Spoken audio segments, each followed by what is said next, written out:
Okay, it's exactly 10 o'clock and we promised to start at 10. What a beautiful Thursday it is.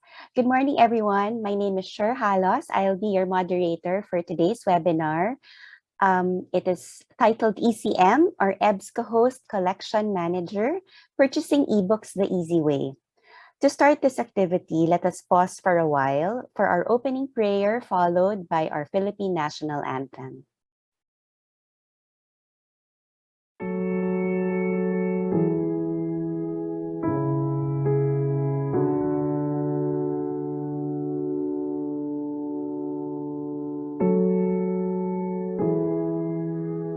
Dear Father, we offer everything and thank you for everyone gathered here today to walk with you.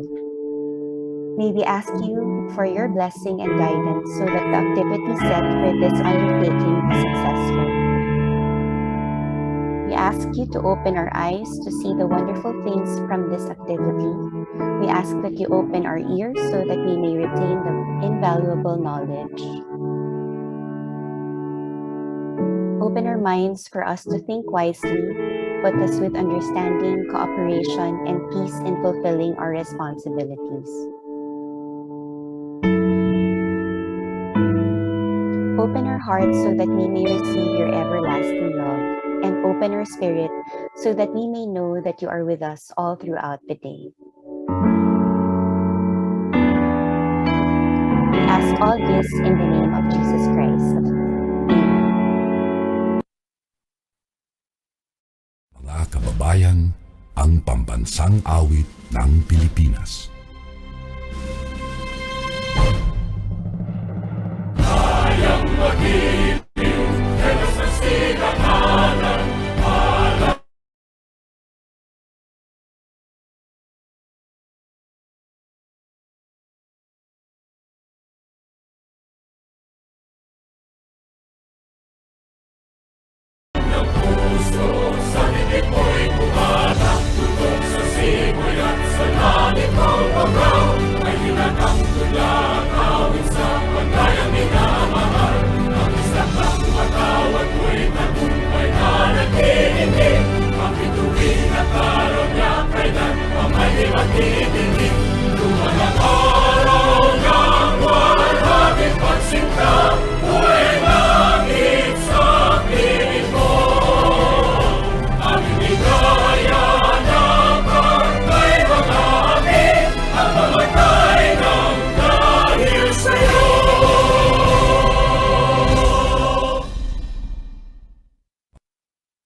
Okay, and now for our webinar guidelines.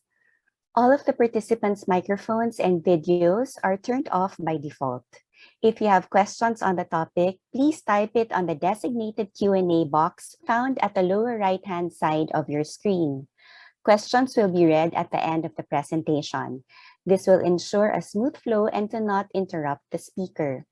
E-certificates will be provided for participants who have registered, attended, and answered our brief survey at this webinar. After this webinar, please wait a minimum of 2 weeks before receiving your certificates via email. We will be having a fun game at the end of the webinar, so stay with us until the end. Sit back, listen, and have a fun learning experience with us. Okay, now let me introduce our speakers. We are honored and very lucky to have 2 speakers today. Let me start first by introducing Steph Moriarty. Steph is the sales manager of EBSCO eBooks and Flipster. She has been with EBSCO for 10 years, all of which have been with the eBook product line. She resides in Massachusetts with her husband, 2-year-old son, and their 2 French bulldogs.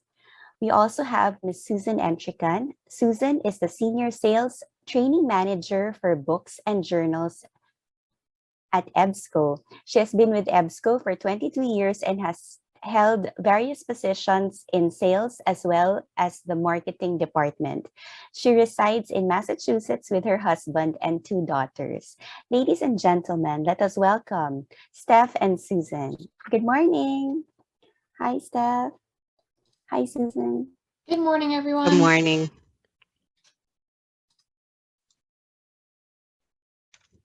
Okay, so when we present, we'll be turning off our cameras just to focus on the topic at hand. But just to walk through what we're going to review today, as Cher mentioned, it's EBSCOhost Collection Manager, which is our ebook ordering platform. Susan and I are going to go through the workflow of a selector working with an approver at a library. And we're going to go over the workflow of searching for books, going through working with your approver and purchasing. There are many ins and outs to ECM and a lot of detail, but we'll just be going over the high level, and then any further detail or more detailed demonstrations that you want on ECM, you can reach out to Cher and coordinate lengthier presentations. So with that said, I'm going to share my screen.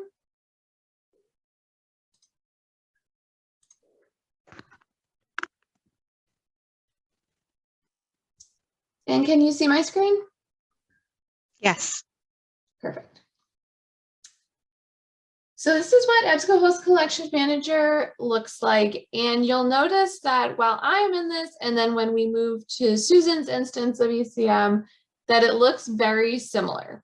So anything that a selector can do, an approver can also do. The only exception is the approver will be able to actually make purchases. So the selector has no buying power, just to ensure that, you know, faculty members aren't going in and spending the whole library budget. And so the biggest use case that we have for a selector account is if you have, you know, collection development librarians or e-resource librarians, and then also if you have faculty. And so we have a lot of libraries across the globe that will have faculty accounts.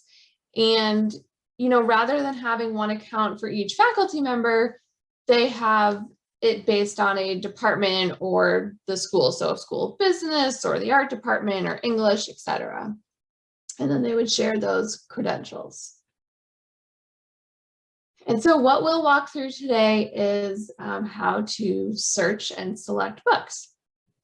So when you first log into ECM, you'll always see our homepage, which is always changing on a regular basis. So these 6 tiles will look different every couple weeks that you are in ECM, and we'll always be highlighting any promotions that we have going on, any new updates about EBSCO eBooks, and any new collections that we want to highlight. The great thing about ECM is that we put pre-built subject sets and featured collections. So with EBSCO eBooks, we have over 2 million ebooks that we offer, and that can be very overwhelming. So we have subject sets and featured collections to help, you know, kickstart where you may want to be looking for content. So we have tabs up here that are subject sets and featured collections. The difference between the two is that subject sets are primarily or only built on front list content, which is the current year plus the previous 2. And once these collections are built, they are not altered. And so we release subject sets twice per year. We do them in January and again in August. And once we have released those, that's it for those collections until the following year. With featured collections, these are much more broad. They can be built to be about virtually any topic that is popular. And we have that flexibility to build new collections on the spot. So for example, we had built a COVID-19 collection as soon as content started coming out about that. And so we release those on a monthly basis, and we typically do 2 to 3 new ones a month, and then we're always updating. So with our subject sets and featured collections, the landing pages look the same, so we'll just walk through the subject sets. So we list everything out in alphabetical order, but if you specifically wanted to narrow down to individual topics, you could do that. So if we wanted to look at science and technology, for example, it would narrow it down to just the subject sets that apply. And then the same thing occurs on the featured collections as well. So let's browse the electrical and electronic engineering collection.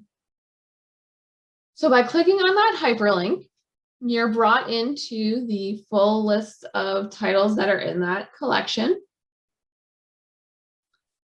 And with each collection, we have the number of titles that are available, as well as what keywords were used to build this collection. And so that way, if you wanted to use this as a starting point and add more content, you could look at the keywords and subject areas that we used. On the search results, you'll see the title and basic title information, including the access models that are available, as well as the formats that are available. So for EBSCO eBooks, we provide both EPUB and PDF when available. And we note that with the title so that you are aware which formats you will be getting if you purchase the title.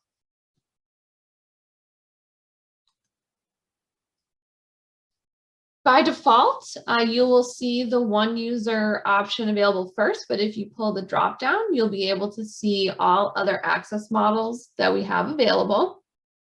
So in this case, on this book, we offered at the one book, one simultaneous user model, the one book, three users simultaneous model, and then the unlimited user model, as well as concurrent access. And so as you're going through this, you could pick your preferred option. Now, I mentioned that selectors do not have purchasing power, so you may be wondering why you can see prices. And that's just so that if individual departments have their own budget, they can be conscious of what they are spending or sending to you for approval. Or also for a faculty member, if they know that they're going to be using this for coursework, they can suggest to you that they would like you to purchase the unlimited user model.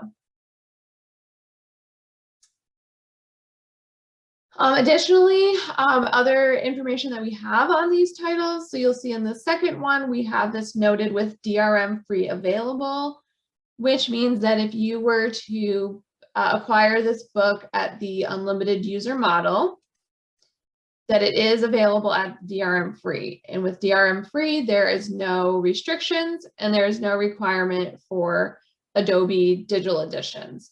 All the user would have to do is download the book and it would be on their device. Another flag that you'll notice is moved to list. So the great thing about ECM accounts is it's all interconnected to your institution. And so in this case, I'm looking at this book and I see that somebody has already moved this to a list, which means it's already under consideration. So I may not want to send that to my approver because they are already reviewing that or another faculty is reviewing that.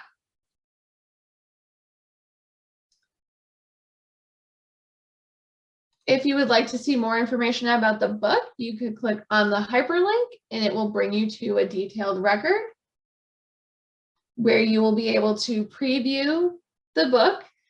For most of our books, you can preview in its entirety. And then you'll also see information about what a user could do with that book. So you'll see that if this book were to be acquired, end users would be able to print up to 100 pages per user session. They could copy and paste portions of the text. The book is available for offline download. And then we also provide a description of the book. And again, here we repeat that you have what formats would be available if you were to acquire. You'll notice that we have additional hyperlinks in this detailed record on the author, on the subject areas, and on the BISAC subject area. So if you were to click on this hyperlink, it will pull up any other books that meet that criteria so that you could continue to review and build your collection.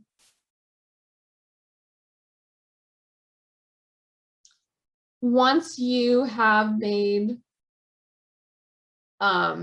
selections or have your results of what you would want to put together to send to your approver. You could add titles to a list on an individual basis, or if you wanted to add the entire search results or an entire collection to a list, you could do that as well. So we're just going to add this whole page to a list and pretend this is what we want. And so you'll get the option to add to a list, and it will say create new list. If you already had a list in progress, which I will show you in just a moment, you could add books to that list as well. But in this case, we're going to create a new one.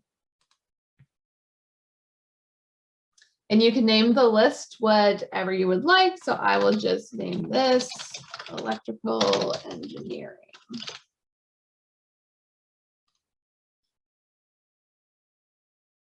Once you create the list, you'll get a flyout where you could undo what you just did, or you could click the hyperlink and be brought to that list. Now, as you saw, that flyout is only temporary. So if I wanted to review that list and further narrow it down, under my lists, you could select in progress lists. And here's the one I just made, electrical engineering. And you could click in and make additional changes. And additional changes you may want to make is say, actually, I don't really need this book, so I'm just going to remove this from the list before I submit it to my approver.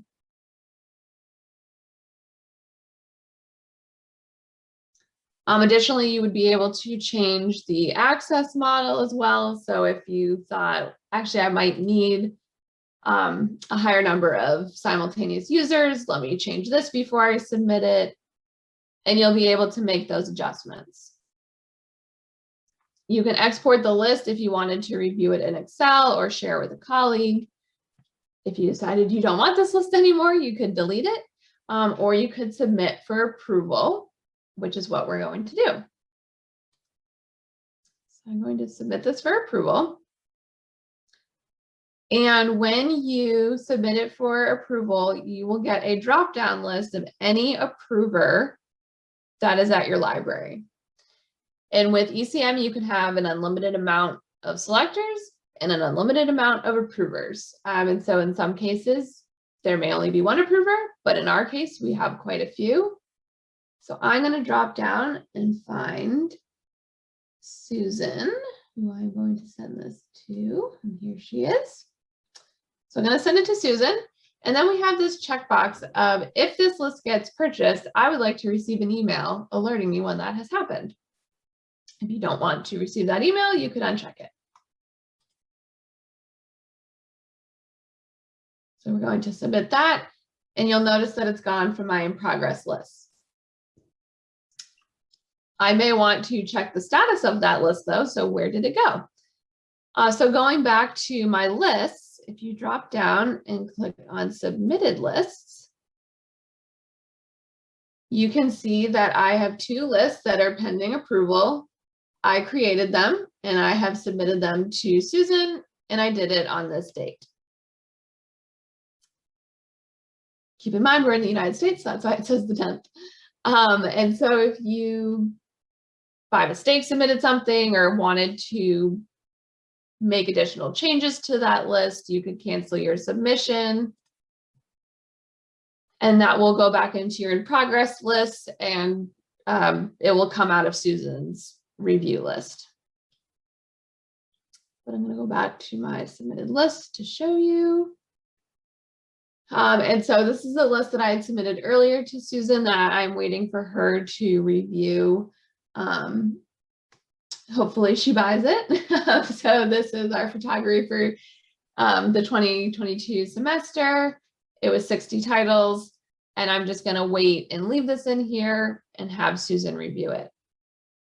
So with that said, I'm going to stop sharing my screen for a moment, and then Susan is going to show you the perspective from the approver side.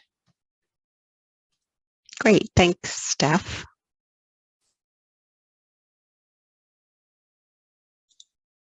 I hope you can hear me all okay. I seem to be having some static on my end.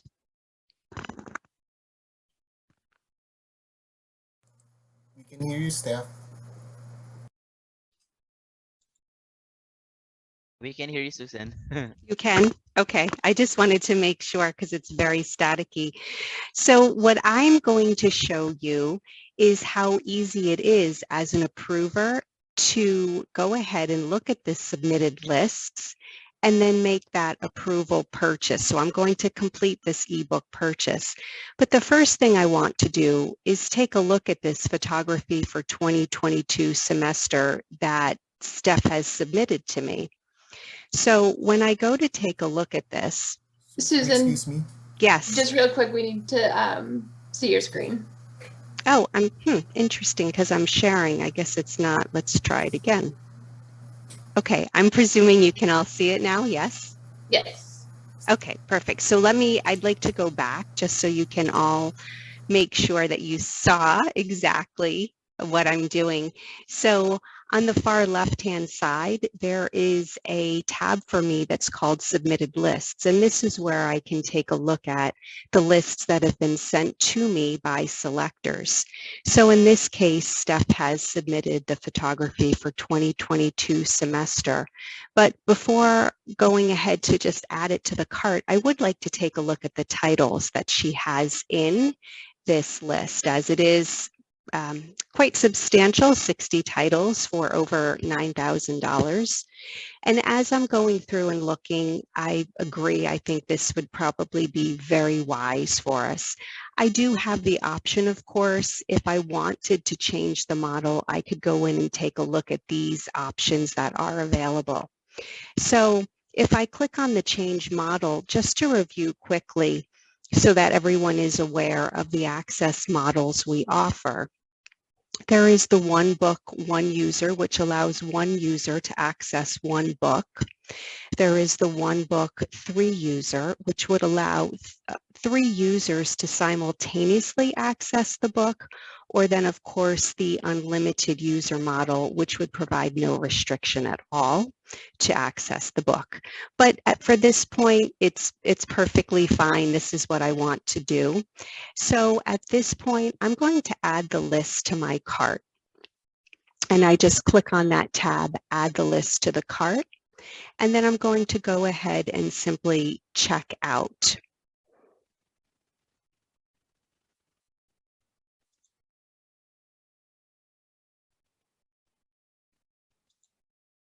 Okay, so I'm going to my cart now to take a look at this, and you'll see here the item details will show that that entire list that Steph has sent to me is included here. It does indicate the books. There's 60 titles. The access models, it does indicate that it's various.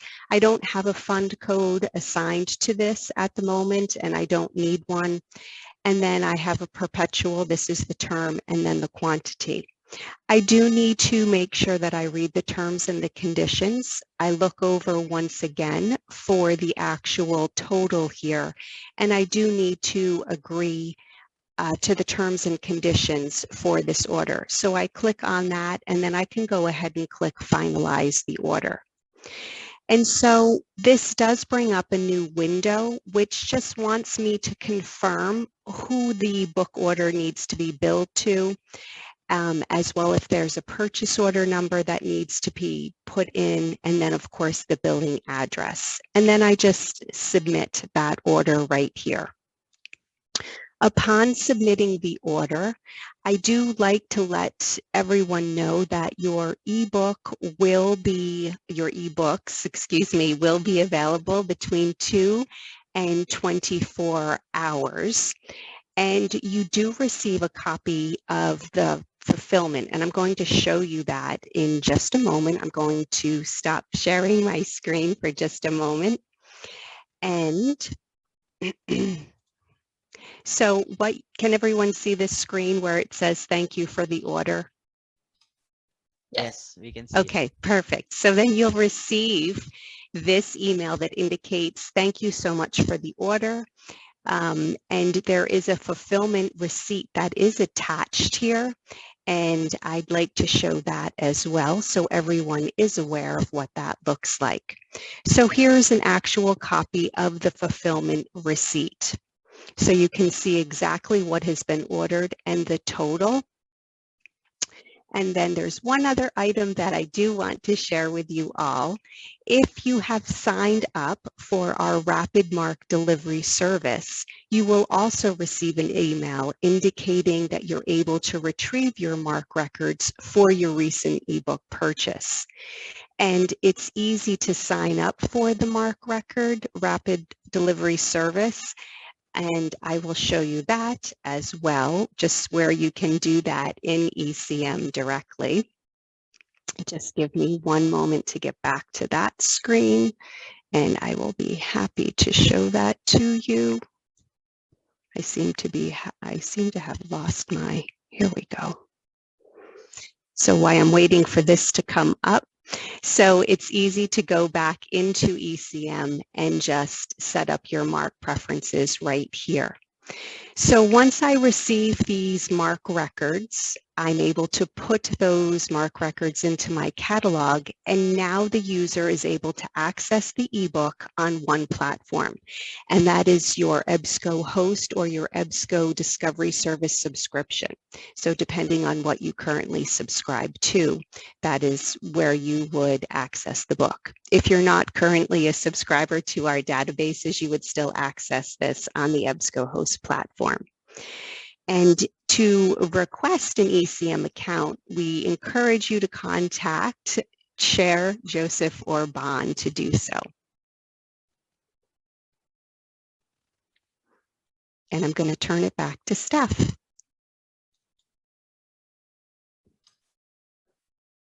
Thanks, Susan. So that, again, was the highest use case, if you will, for ECM of going in, browsing and searching for titles, submitting it to your approver. If you are an approver, you're one of the only people at your library, you would likely just be the only individual, and then you would be able to search and buy anything that you would like. And so what we showed today was real. This wasn't like a demo in the sense of, a different version of ECM. What we showed is exactly what you would see when you use it. And the other great thing about ECM that I forgot to mention at the beginning is it's custom to your library. So any book that may not be available to you, whether it's because you're a specific type of library or because you're located in the Philippines based on publisher restrictions, we're not going to show those titles to you. So you would never have to worry about, possibly seeing a title that you would want to purchase and then be denied. So ECM will only show you what is available to you at any given time, and pricing is also in real time. So it's not going to change within the same session. It could change over time if, you're working on a list over the course of, a couple of months or a whole semester. You'd want to be cautious of that, but everything operates in real time in ECM. And then once a book has been purchased, it seamlessly goes on to EBSCOhost with all of your other EBSCO resources. Or if eBooks is your first purchase with EBSCO, then Chair Joseph and Bon would be the ones to walk you through how to get set up with everything. So we thank you for your time in listening to Susan and I and showing you how ECM works. And Chair, I guess we'll open it up to questions if that's okay. Yes, we're done. That was a fast one, but a very comprehensive talk on ECM. If you have any questions, please don't hesitate to type them on the chat box. I'm sure Susan and Steph would be happy to answer them. I turn the floor over to Bon, who will handle the open forum. Bon. So, okay, I'm sorry, you go, hold on. Joseph. Just a quick question. Just a clarification, Steph and Susan. We didn't explain about the pricing. So, what's the pricing for our ebooks in ECM? So, is it can we explain if there's any markup or any additional price from the compared to the publishers? Great question. So for our EBSCO ebooks, we do not do any markups. We don't do any hidden fees. We don't do any platform fees. There's no mark record fees. The price that you see is the price that the publisher has asked us to provide that book, and nothing is added to it on the EBSCO side. A follow-up question for that is, are all publishers participating in ECM? So does this mean that they don't have to go to contact every publisher, so they can just go here and just select ebooks from different publishers? Yep. Yes. So we wish we had all publishers in the world, of course, but for all of the major publishers and major academic publishers, we have them all. So for example, Taylor and Francis, Wiley, Elsevier, we have dozens and dozens of university presses. So any major publisher that you'd be thinking of, we have them. And then we also have a lot of local publishers. So we've been taking an initiative over the last couple of years to really expand our international content and make sure that we're servicing, all of the regions that we work with. So we have dedicated teams of publisher relations managers that work with a lot of local publishers and adding them pretty much on a weekly basis. So follow-up for this is, does this mean that me, as if I were the librarian, I don't need to contact these publishers? Because the main reason I would want to contact publishers directly is for me to get, of course, the lowest possible price. So this ECM will be able to give me the price that's also being offered by the publisher, so that I don't have to contact them all, right? Just this platform. Mm-hmm. Not necessarily. Publisher direct platforms, they tend to price books more favorably to them, not by much, but it is out there. And so we're aware of that. But for ECM specifically, especially if you are a EBSCO customer of our databases or our discovery service, the benefit to the EBSCO ebook is we integrate our EBSCO ebooks immediately into all of your other resources, and you can cross-search with all of your other databases. And from an end user perspective, that convenience of having that, one-stop shop, if you will, is a really great benefit for them, and ease of use for you as a librarian as well. Okay, thanks, Steph. Actually, Joseph, I would like to add one other piece to that, which I don't think we really touched upon, but ECM can also save time because you're going in to one platform to search over, 2 million books. So that's a lot of books that you'd have to keep track of if you were to go to individual publishers to keep track of pricing and the titles and the specific subject areas, which leads me to subject sets that we offer. Those have been designed by our own collection librarians at EBSCO. And these collections really specifically for the subject sets, these allow you to take a look at the subject sets that we offer. And these are front list titles. If you're looking for front list and back list titles, then we certainly have the featured collections in ECM, which can help you as well. A little bit more broad in content, but again, still designed by our collection development librarians, designed to save librarians time, which ultimately everyone is always looking to do. And at the same time, as mentioned, right, all ebooks will be in one platform, EBSCOhost, instead of getting different ebooks from different platform, from different vendors direct. They'll have several search engines for that, right? So if they get, for example, Taylor and Francis, they have a separate platform for Taylor and Francis, separate platform for Elsevier, separate platform for whatever publishers they get it from, right? So it's only going to be accessed in one platform. Exactly. Okay, thanks. I think we have a lot of other questions now from the participants. Bon, thank you. Okay, so that was a great starter for our open forum and our questions. For our participants, please get your questions coming in our Q&A box. We will be trying to address all of the relevant questions for this ebook or ECM webinar. But the first question I got here, so we also receive Steph and Susan not only questions from the chat box or in the Q&A tab, but also private messages from our dear librarians. There is a question here, because I guess most of the librarians in the Philippines uses Amazon as a acquisition tool for books and ebooks. So can you provide some functionalities in ECM that comparing with Amazon? So anyone from you, Steph or Susan, can answer that. Thank you. I guess the biggest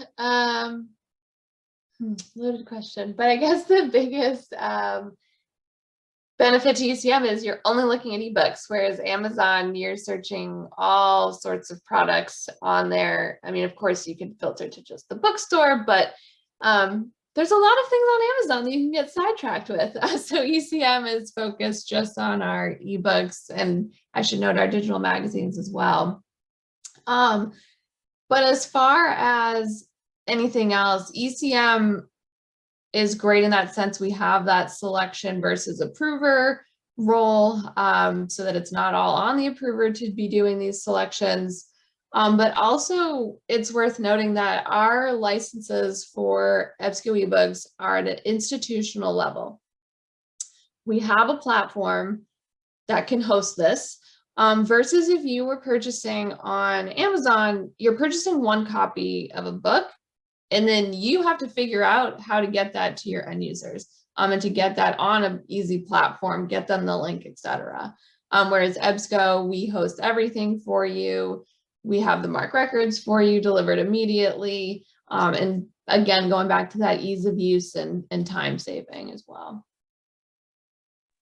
Thanks, Steph, for that clarification. Because most of the time, librarians go to Amazon primarily, and they use like most of the time like credit card to pay those purchases. Unlike in what you've mentioned in ECM, we are offering like institutional access, of course, for the university or college as well. And we definitely have a platform to host all of those ebook titles in just one consolidated search in EBSCOhost platform. Thanks for that, Steph. And I guess and actually, okay. One point to add to that, Bon, you mentioned the credit card. So in ECM, we don't have a spot to enter your credit card information. However, you can pay your invoices by credit card. So with EBSCO, you get access to the book instantly, and then you get your invoice after, and payment occurs after as well. So you do get your book instantly regardless of that.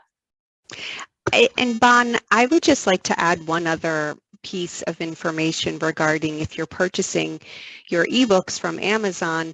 Has anyone ever had a problem with an ebook and you need to speak with someone from Amazon? It's so difficult. Whereas if you're purchasing from EBSCO, you have your local EBSCO team, but then you also have a team of other people in Massachusetts who are more than happy to assist you. And I think that's really important because it's so frustrating when you're trying to get something resolved and you don't even know where to go and you just want to speak to a human and you can't get a hold of anyone. So our customer service is also very important, but your local team is fabulous and you know you can always reach out to them as well. Yeah, that's really a good point, Steph. And because this is an electronic book, so there might be like technical difficulties that the library will be encountering on like certain purchases of this electronic product. So customer service will always still be a good factor in really in purchasing this kind of things. Thanks for your insight, Steph and Susan. So I think everyone is waiting for to answer this question from our participants. So I think we haven't mentioned. So the question is is ECM account free of charge? That's the first question. And follow up to that, If so, so if this is for free, so this ECM account have a validity. So any one of you as well can answer that. That one. So any ECM account is free. Anything you buy, though, you will get charged. But to actually have the account and be browsing, that is completely free. We don't add anything for that. And then when you have an account, the password is valid for 365 days. And when it's coming up on expiration, you'll get an email alert letting you know that, and so that you could change it. Yeah. Yeah. Thanks for that, Steph. Because most of the time, this type of accounts are always being asked, especially the ECM account, if it's free of charge. As at the same time, if it's for free, how long will it be accessible for the institution? We have a question here, and I think this was already answered by Steph, that if you order ebooks from ECM, do we need to really pay the ebooks first upfront before accessing it? As mentioned by Steph earlier, so once you have purchased ebooks via ECM, so of course once you cart it out in ECM, so according to the presentation of Susan earlier, so you will be receiving a fulfillment receipt, then invoice will be follow through to be sent to you as well in email. However, the ebooks will be accessible between 2 hours to 24 hours. So that's how amazing it is, especially if there will be like a faculty wants to request that ebook and wants to have an access immediately to that ebook. So we can provide that, and payment could always come after you have received first your invoice. Any insights on this, Susan and Steph?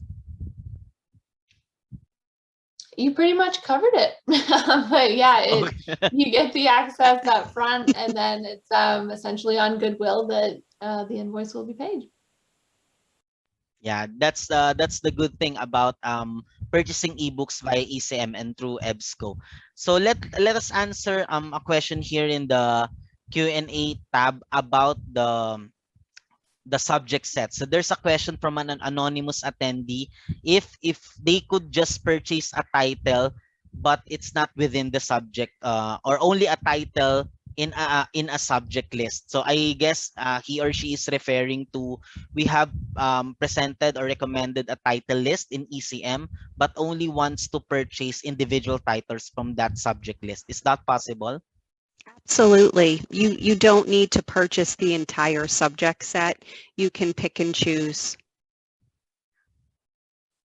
Yes, that's also a good thing, because if your institution is looking for ebooks under a particular program, and through those recommended subject listing, you could maybe show that to your faculty for recommendation and selection. But definitely you could purchase single titles within a particular list, and not really, purchasing the entirety of those ebooks in the subject set. And this is a good question from a participant. So there's a question. I think this is if a print title in a library could have an ebook version. So the question is, if we need a print title which is important to our course offering, actually, can we request EBSCO to make it available as ebook? So I hope you could have an insight to this one. Yes, absolutely. We do a lot of projects for libraries, if you will, where they will send us a list of their print titles that they have on their shelves and want to see if we have the ebook available.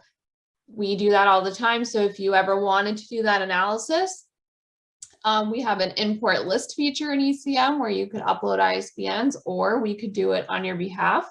You could work through Bond, Joseph, and Share for that. With 2 million ebooks, we do cover a lot. So more likely than not, your print book will have an ebook version available through EBSCO. It's possible there might not be, but we do always take title requests, and we will reach out to publishers that we work with if we don't have their content, and we will ask, and more often than not, we can obtain it.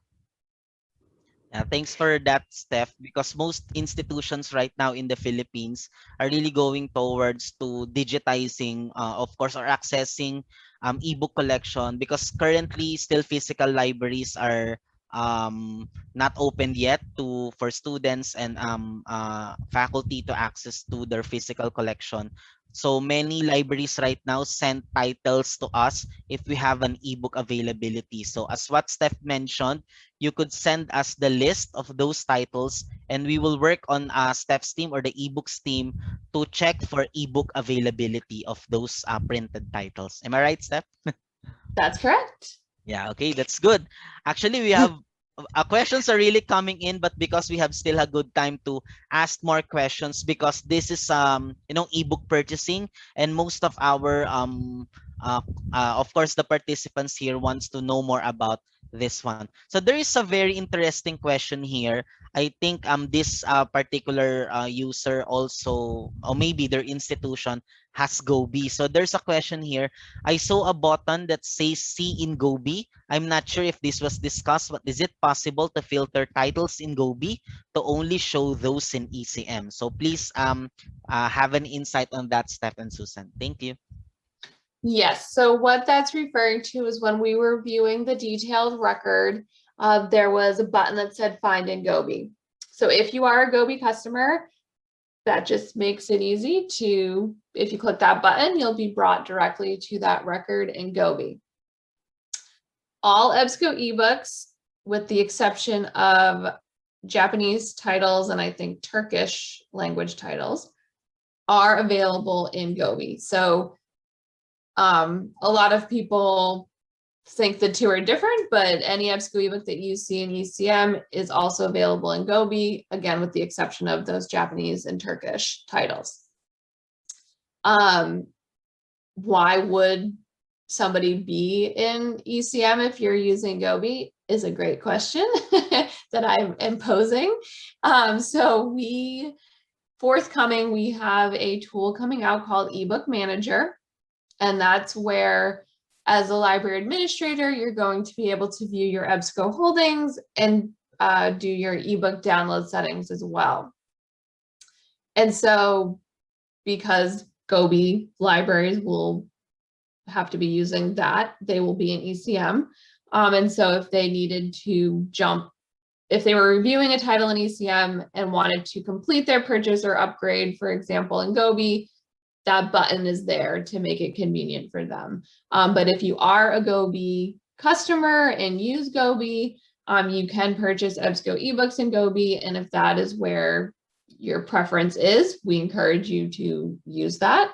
But if you wanted to use ECM, you can as well.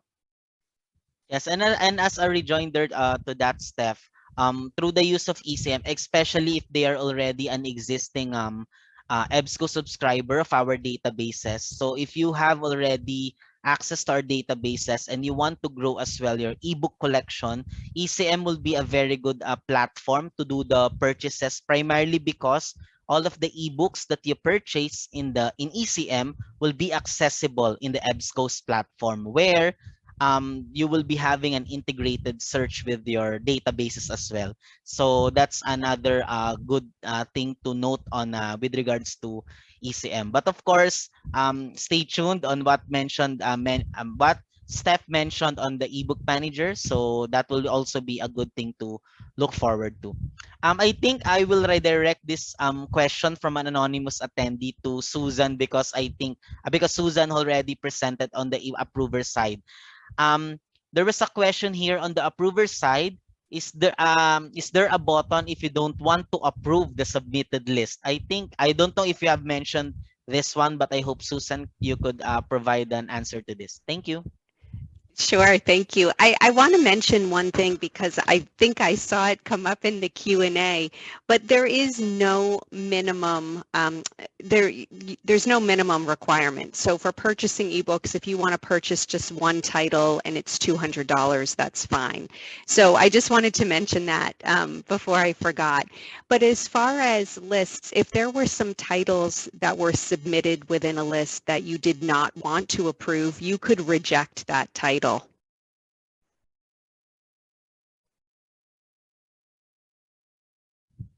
Hello, Susan? I'm sorry, I keep Okay, it's cutting okay. in and out. I'm so sorry. So what was the rest of the question? I think I may have missed part of it. No, it's just the anonymous attendee just asked if there is like like disapprove button in the as an approver for the list that was submitted by a selector.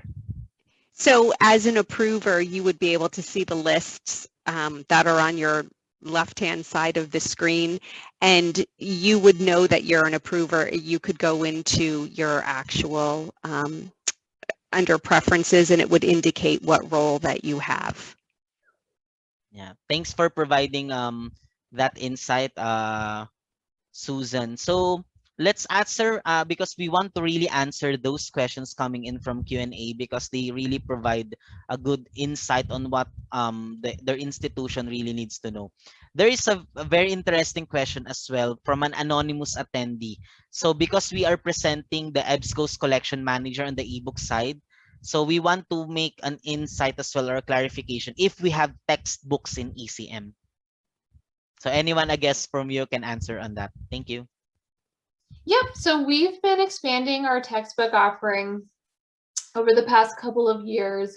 We do have a lot of textbooks from the major publishers. We do have Wiley textbooks. We have Taylor and Francis, or what they call course adopted text, Springer, etc. We do work with McGraw-Hill, and we also work with a smaller division of Cengage, Cengage EMEA. We are working towards additional textbook publishers, which I cannot reveal at this time, but they are in the works. So stay tuned for those. And then we also have, with the pandemic and the cost of textbooks in general, a lot of, books that you wouldn't necessarily expect to be course adopted have been, which has been really interesting for us to see.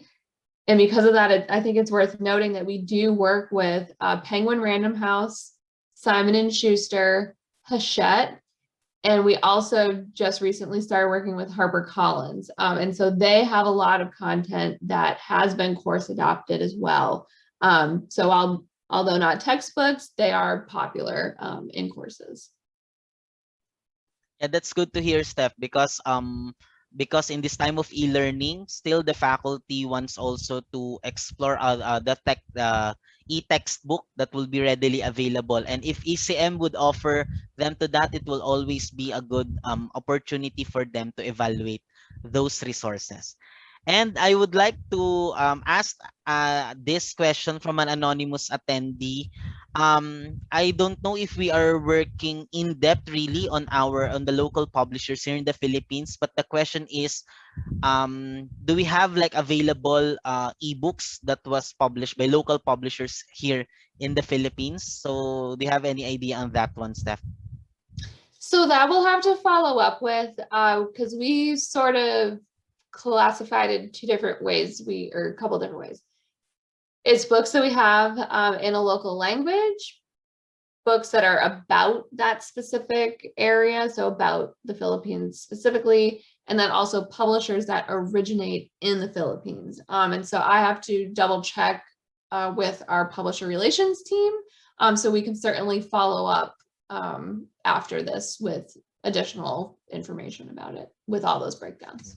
Yeah, and I think, Steph, you are right, because we have a collection here in the Philippines which is called Filipiniana Collection, and those Filipiniana Collection is any collection which is all or about the Philippines. So it could be like a publication written by a Filipino author, published about subject about the Philippines, or a book or a publication which is written by a Filipino author, something like that. And we hope in the near future we have a good collection as well of our local publishers in the Philippines. Hopefully we could have also maybe a subject set or maybe a featured collection on Filipiniana Collection that we could also work around here in the Philippines. So yes, and then worth noting as well, as libraries, if you have specific publishers that we don't work with that you would like to see us work with, or even if they're historically a print publisher and don't have eBooks yet, we will still speak with them. So anyone that you would like us to partner with, definitely share that feedback, and we can target them. Yeah, thanks very much, Steph.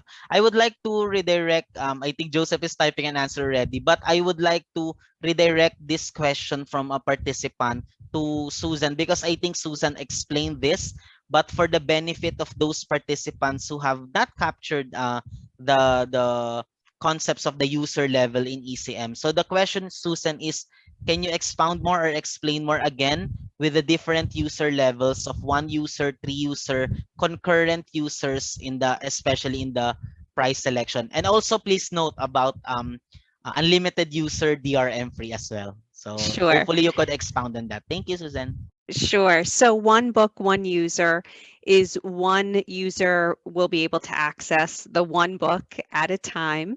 One book, three user, it's one book, which would allow three users to simultaneously access the ebook.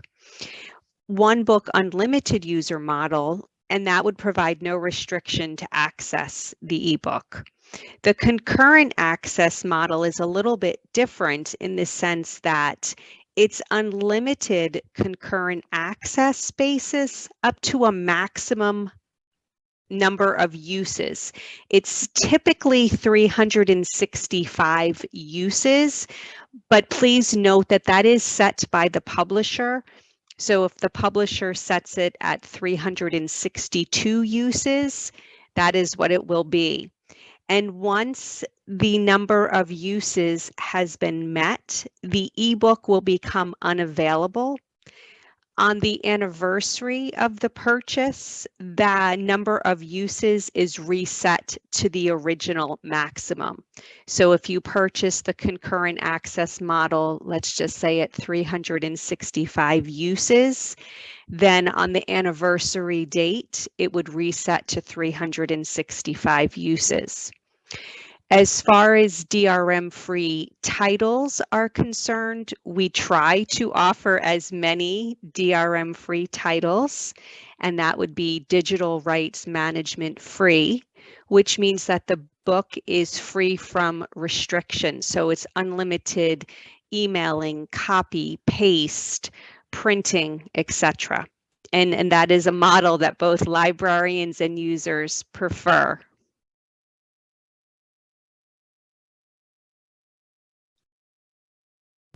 Bon, thanks, Hello. Susan. Bon, there are a lot of also questions in the chat box aside from the Q&A. Some Q&A answers I've already answered.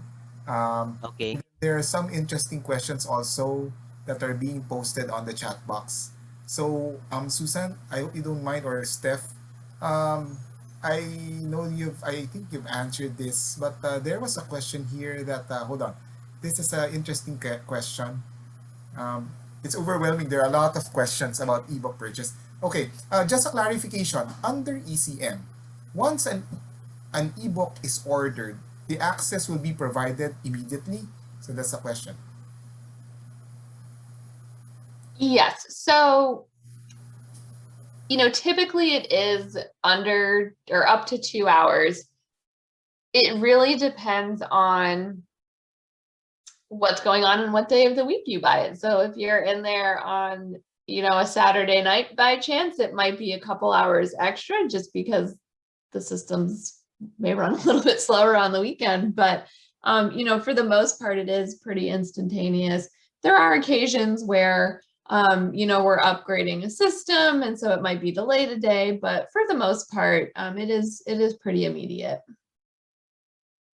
So as mentioned earlier, from 2 to 24 hours, even without payment, right?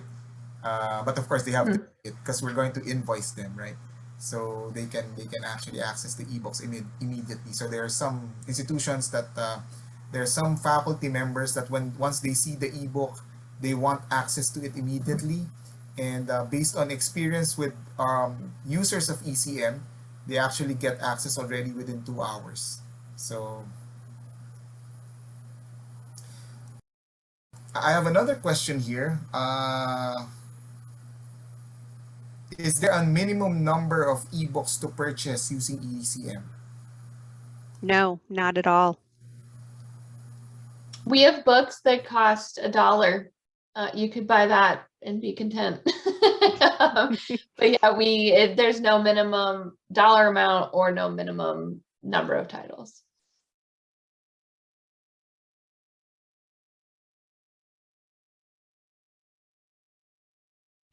Okay, thanks for that other questions, Joseph. So we'll try to organize those questions from the chat box and the Q&A, but I would like to encourage everyone so to send your questions in the Q&A so we could filter everything, and because there's so many messages in the chat box as well. So I would like to answer this question from a participant.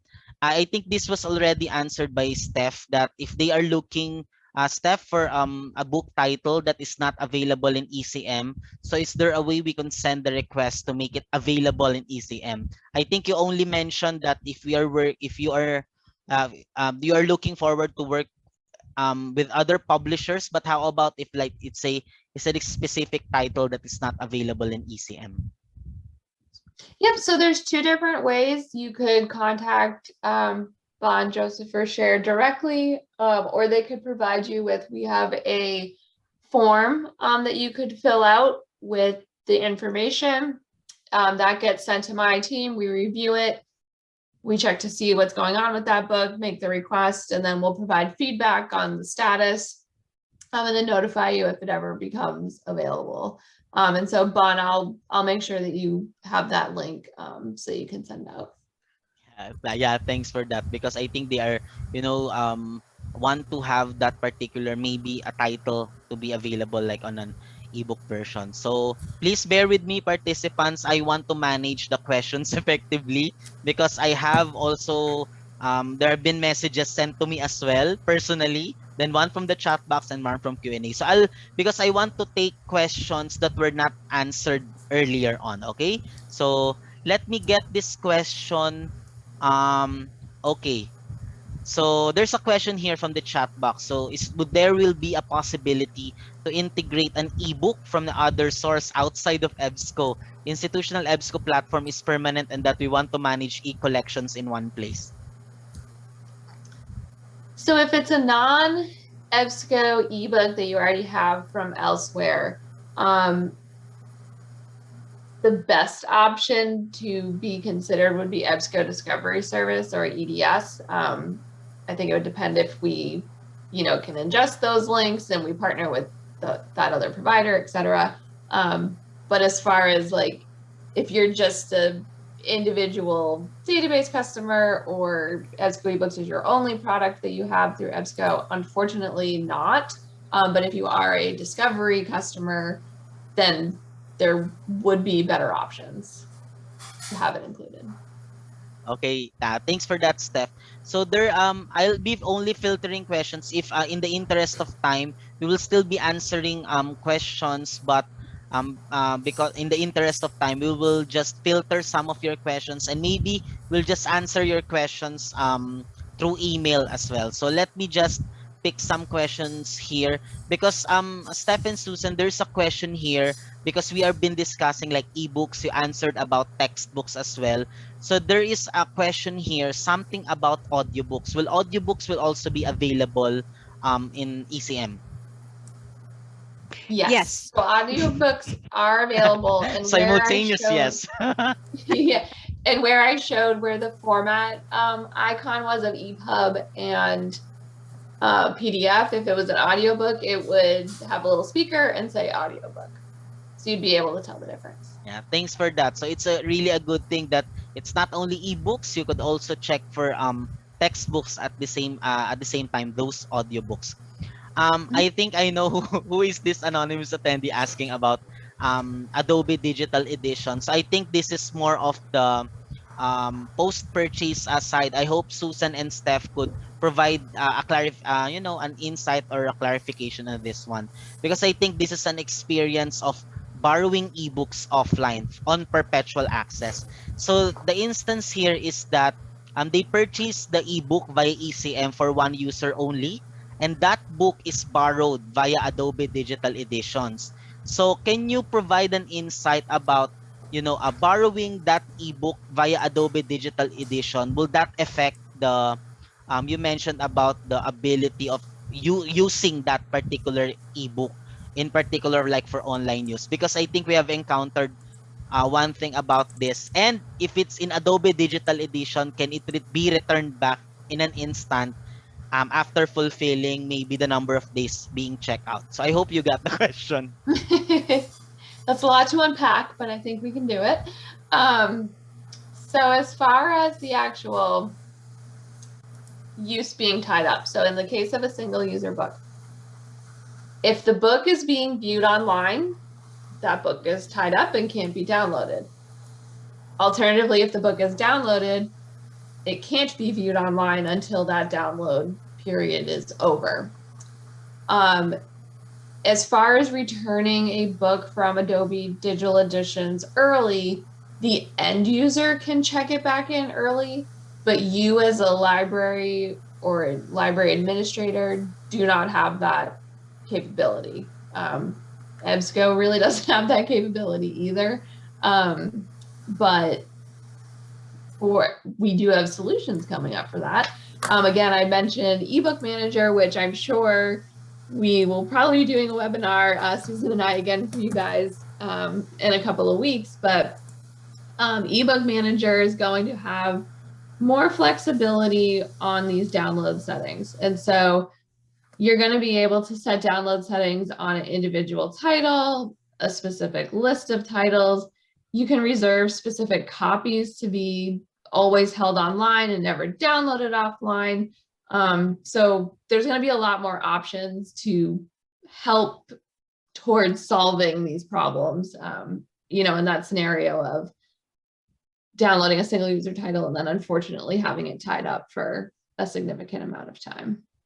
Yes, but of course, downloading ebook or checking out an ebook will not always be a problem for a DRM-free ebook, right? Correct. So, yes. so that's the main advantage as well of purchasing like DRM-free ebook titles. So, maybe we'll just take maybe around 2 to 3 more questions, because I still have like I think more than 10 questions here. So let me filter. Like, yes, Joseph. Yes, actually, there's a very important question here that we might overlook.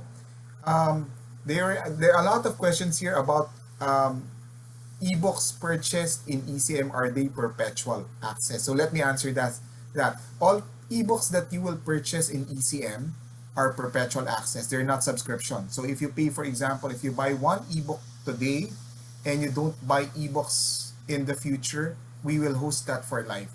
So there are no add-on fees, no annual fee, no platform fee. So yes, all ebooks that you purchase will be available for you perpetually, and you don't have to pay again, okay, for those titles, unless you want to upgrade. That's a different story. Okay, thank you. Okay, thanks for that, Joseph. And for ECM, just always take note that these are one way we could help you to evaluate and purchase ebooks for perpetual ownership. And we have as well a different like acquisition model options for subscription collections. So you could always reach out to us for those types of acquisition models.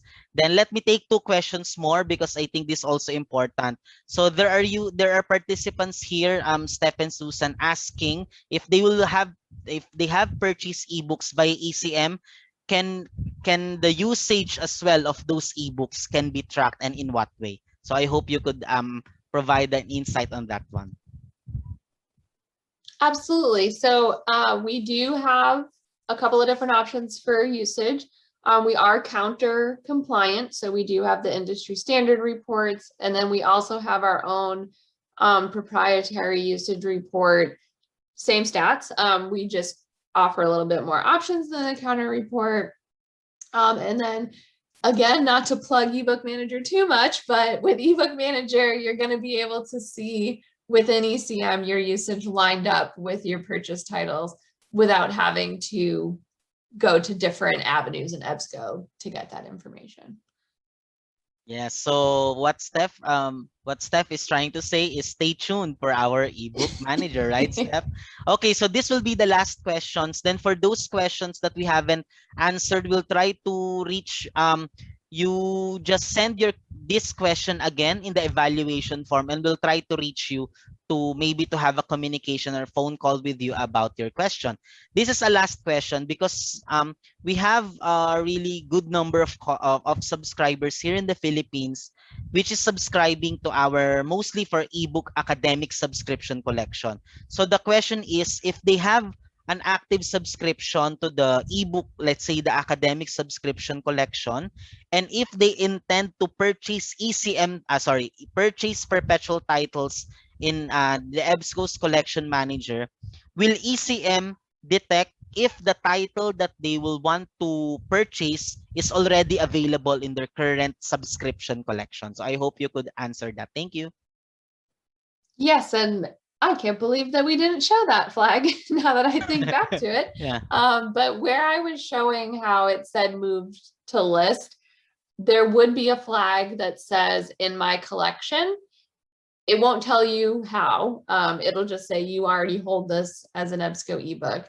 So it could be already owned, it could be in your subscription. And then when you are searching, you do have the option to exclude any titles that you already own via EBSCO from your results. So you don't even have to worry about having those duplicates as a possibility.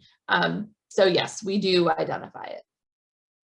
Okay, thank you very much, Steph. And at the end of this open forum, so do you have like any like final message with our participants with regards on acquiring ebooks by ECM? Steph, hold Yeah, on. okay. Steph, Susan, let me just answer. This is a very important question that I saw in the Q&A. I wanted to type the answer, but just wanted to answer this. Is there an accession fee aside from the price, and is it possible to procure under the government processing? The answer is there's no accession, there's no other fee as mentioned earlier.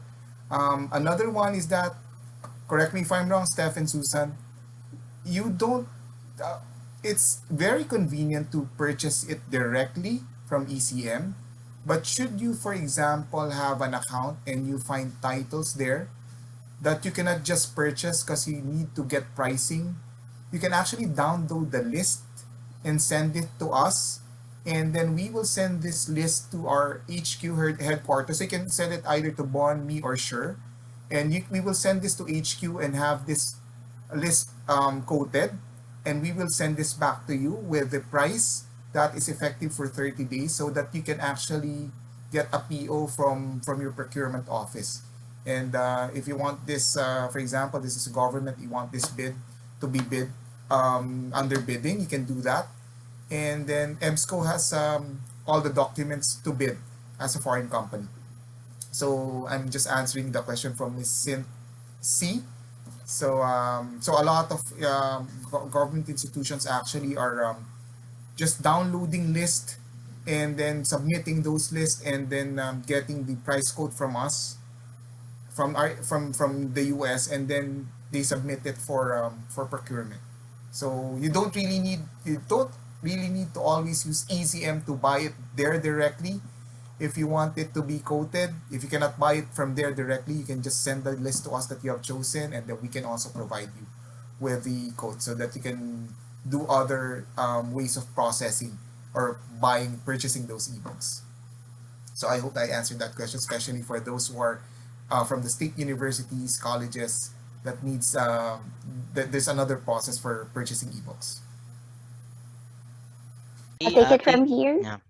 Okay, thank you, team. Thank you, Steph and Susan, for answering all of our questions. It's so nice.